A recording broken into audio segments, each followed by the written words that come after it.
Hello sir, আপনি কেমন আছেন? খুব ভালো। ভালো আছেন তো? আচ্ছা, বলছি আপনার নাম কি? সুশীল চন্দ্র দেব। আপনার বাড়ি কোথায়? বেকটাউন। লেক টাউন। এনজিও বেকটাউন। ওকে, ঠিক আছে।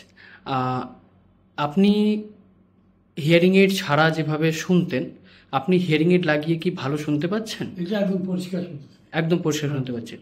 হিয়ারিং এইড না লাগিয়ে আপনি ঠিকঠাক কিছু শুনতে পেতেন না। না? আচ্ছা আচ্ছা, ঠিক আছে। আমাদের শিলিগুড়ি স্পিচ অ্যান্ড হিয়ারিং ক্লিনিকে এসেছেন, শিলিগুড়ি সেন্টারে। তো এখানে যত স্টাফ রয়েছে তাদের বিহেভিয়ার আপনার কেমন লেগেছে? খুব ভালো। খুব ভালো। কোনো অসুবিধা হয়নি না তো? না।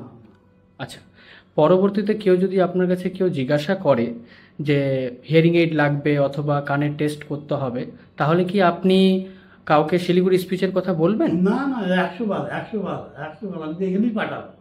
এখানেই পাঠাবেন তো? ঠিক আছে, অনেক অনেক ধন্যবাদ আপনার মূল্যবান ফিডব্যাক দেওয়ার জন্য। Thank you so much.